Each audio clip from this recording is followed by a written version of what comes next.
ఆయన త్వరలో ఆంధ్రప్రదేశ్కి వస్తున్నారు అంటూ అమిత్ షా ఇటు పవన్ కళ్యాణ్కి అటు చంద్రబాబు గారికి మెసేజ్ పెట్టారా?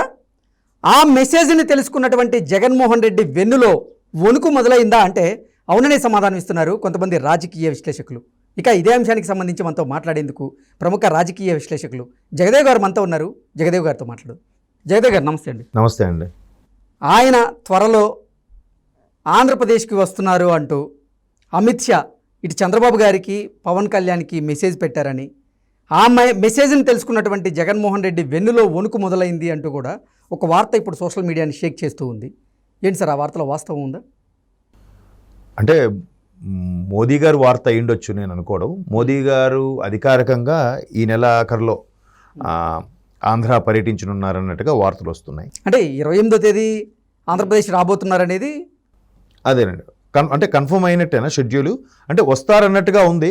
మేబీ షెడ్యూల్ కన్ఫర్మ్ ఎందుకంటే ప్రధాని స్థాయి వ్యక్తికి ఒక నెలలో మ్యాక్సిమం 10-15 డేస్ ముందే షెడ్యూల్ ఖరారు అయిపోద్ది. ఈ రోజు ఇక్కడికి వెళ్ళాలి, ఈ రోజు ఇక్కడికి వెళ్ళాలి, ఇక్కడ ఈ సభ, ఈ సమావేశం, ఇన్ని గంటలు, ఇన్ని అవర్స్ అన్నీ ఉంటాయి. కాబట్టి మీరు అన్నట్టు మేబీ నెలాఖరు అన్నారు కానీ నాకు డేట్ ఐడియా లేదు.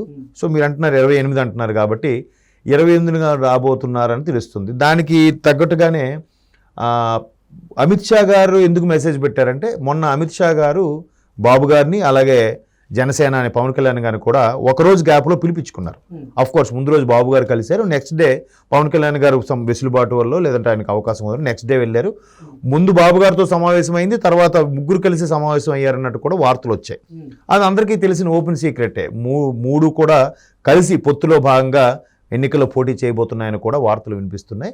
అది సుమారుగా 90% ఖరారైనట్టు కూడా టీడీపీ శ్రేణులు కానీ అలాగే మన జనసేన శ్రేణులు కానీ మాట్లాడుకుంటున్నారు.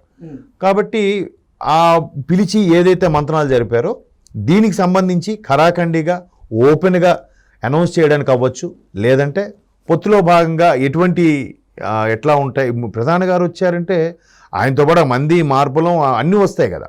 ఆయన వచ్చేటప్పుడు ఆ ఇంటెలిజెన్స్ కూడా ముందుగా వచ్చి సర్వే చేసుకుంటుంది. అంటే ఆయనకి ఏమైనా థ్రెట్ లేకుండా ఉండడం కోసం ఎట్లాగా చేయాలి ఏంటంటే ప్రతిదీ కూడా ముందు ఒక టీం వచ్చి అన్ని సర్వే చేసుకుంటూ మోడీ గారికి ఎటువంటి రిస్క్ లేకుండా చూసుకునే బాధ్యత కూడా ఉంటుంది కాబట్టి పిఎంఓ ఆఫీస్ నుంచి. సో దాంట్లో భాగంగానే అన్నీ సర్వే చేసుకుంటారు కాబట్టి ఆ సర్వేలో వాట్ అని కూడా తెలుస్తుంది కదా. మొన్న తెలంగాణ వచ్చినప్పుడు కూడా ఆయనకి అంతకుముందు పసుపు బోర్డు ఓపెనింగ్కి వచ్చినప్పుడే కొంత రిపోర్ట్ వచ్చింది, తర్వాత ఎన్నికల నిర్వహణకు వచ్చినప్పుడు కూడా మరి కాస్త రిపోర్ట్ వచ్చింది. కాకపోతే వాస్తవం వచ్చింది అంటే కాంగ్రెస్ బీజేపీ థర్డ్ ప్లేస్కి వెళ్ళిపోయింది, కాంగ్రెసే ఉంచుకుంటుందని. బట్ మీమాంసలో ఉండి పెద్దగా కాన్సన్ట్రేట్ చేయకపోయి ఉండొచ్చు, లేదంటే సర్లే నార్త్లో ఎలాగో 3-4 రాష్ట్రాల్లో బీజేపీ వస్తుంది కానీ దీన్ని లైట్ తీసుకుని ఉండొచ్చు ఏదైనా. బట్ ఇప్పుడు ఆంధ్ర అనేది కాన్సన్ట్రేషన్ ఎందుకు పెంచారంటే ఆల్రెడీ ఒక రిపోర్ట్ తెప్పించుకున్నారట. టీడీపీ జనసేన కూటమి ఈసారి ఫుల్ మేనియాలో ఉండబోతుంది, గవర్నమెంట్ ఫామ్ చేస్తుందని. ఇప్పుడు పొత్తులో పిలిచారు కాబట్టి వాళ్ళకి సెంట్రల్లో కూడా ఎక్కువ సీట్లు అవసరం. ఎందుకు మొన్న పార్లమెంట్ సాక్షిగా ప్రధాని నరేంద్ర మోడీ గారే 400 సీట్లు పైచీలకు బీజేపీ అది ఎన్డీఏ కూటమి తెచ్చుకుంటుంది, ఈసారి కాంగ్రెస్కి సింగిల్ డిజిట్ పరిమితం అవుతాయి అన్నట్టు కూడా కొన్ని వ్యాఖ్యలు చేశారు. సో దాన్ని కాపాడుకోవాలి, నిలబెట్టుకోవాలంటే ఖచ్చితంగా ఈ మిత్రకూటమిలు అవసరం. సొంతంగా దీని అవసరం అనే విషయాన్ని కూడా అమిత్ షా గారు ఒక స్టేట్మెంట్ ఇచ్చారు.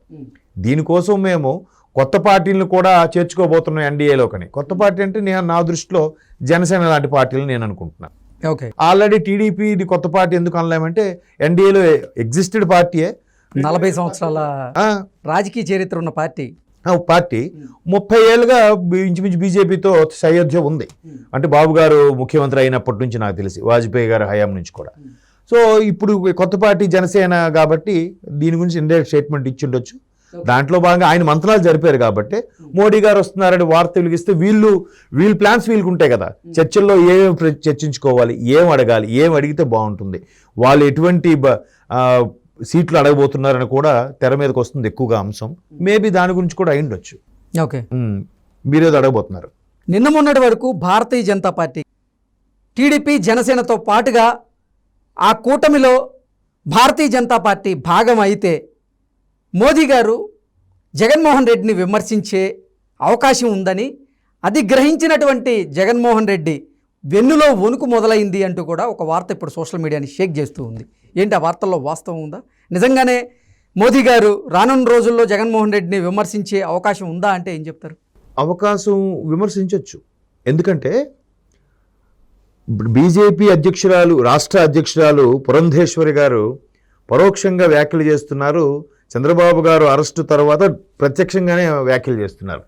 పర్టికులర్గా ఆవిడ కొన్ని సర్వేలు చేయడం, కొన్ని ప్రాంతాలు సందర్శించడం, లిక్కర్ స్కాము, ఇసుక ర్యాంపుల్ స్కాము, అలాగే ఈ కేసులు ఏవైతే ఉన్నాయో 10 ఏళ్ళుగా బెయిల్ మీద ఉన్నారన్న విషయం మీద లేఖ రాయడం, ఇవన్నింటినీ బేరీజ్ వేసుకొని చూస్తే ఈవిడ ఎట్లా మాట్లాడుతున్నారు. ఈ 4 ఏళ్ళుగా లేనిది గడిచిన 6 నెలల్లోనే మాట్లాడుతున్నారు కదా, ముందు మాట్లాడలేదు కదా. మాట్లాడుతున్నారంటే ఖచ్చితంగా అధిష్టానం, బీజేపీ అధిష్టానం నుంచి ఎటువంటి సందేశాలు రాకుండా అయితే ఈవిడ మాట్లాడతారా అనేది నా డౌట్. సో ఖచ్చితంగా అక్కడ నుంచి ఒక దిశానిర్దేశం వచ్చి ఉండొచ్చు. ఏదైనా అమిత్ షా గారు కానీ, లేకపోతే మోడీ గారు కానీ, లేదా నడ్డా గారు, ఇంకెవరైనా సరే అలాంటి సూచనలు రాకుండా ఈవిడ ఇటువంటి వ్యాఖ్యలు చేయరు కదా. ప్రెస్ మీట్ పెట్టి కూడా సభాముఖంగా మాట్లాడలేరు కదా. అంటే ముందుగా వాళ్ళు రాష్ట్ర పార్టీ అధ్యక్షుల ద్వారా ఒక రకమైన విమర్శలు స్టార్ట్ చేస్తున్నారంటే నెక్స్ట్ మోడీ గారు కూడా విమర్శ స్టార్ట్ చేస్తారు. మోడీ గారు విమర్శ స్టార్ట్ చేస్తే అది ఇంకా నేషనల్ లెవెల్లో హైప్ వచ్చేస్తుంది కదా. నేషనల్ లెవెల్లో టీడీపీకి హైప్ రావచ్చు. ఆయన విమర్శిస్తున్నారు కాబట్టి నేషనల్ లెవెల్లో వైసీపీ డీగ్రేడ్ కూడా అయిపోవచ్చు. మోడీ గారికి ఆ సోషల్ మీడియాలో ఎట్లా చేయాలనేది కూడా మనం గతంలో చాలా చూసాం. ఎంతవరకు అతను ప్రచారం చేసుకోవాలో, ఎంతవరకు మాట్లాడాలో అంత బాగా మాట్లాడడం వచ్చిన వ్యక్తి మోడీ గారు. ప్రతి విషయాన్ని కూడా ఆకలింపు చేసుకొని, స్టడీ చేసుకొని, అక్కడ వెళ్ళే ముందు కూడా ఆ ప్రాంతం గురించి సర్వే చేసి, అవసరమైతే తెలుగులో కూడా మాట్లాడి, తెలుగులో కొన్ని పదాలు నేర్చుకొని మరి ప్రజల్ని అట్రాక్ట్ చేసేలాగా ఆ పదాలను వదలడం మోడీ గారికి వెన్నతో పెట్టిన విద్య.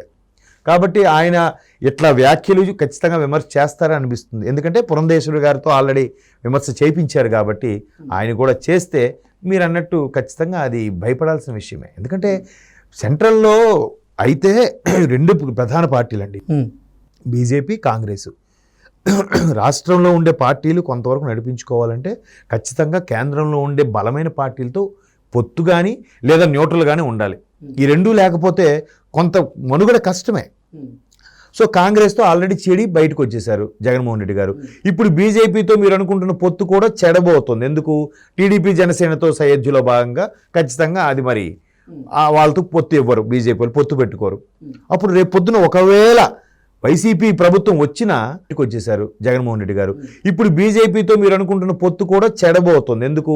టీడీపీ జనసేనతో సయోధ్యలో భాగంగా ఖచ్చితంగా అది మరి వాళ్ళతో పొత్తు ఇవ్వరు, బీజేపీ వాళ్ళు పొత్తు పెట్టుకోరు.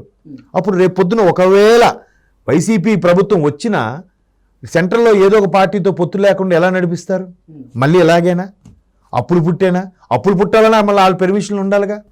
రాష్ట్రానికి రావాల్సిన కేటాయింపులు రావాలన్నా వాళ్ళ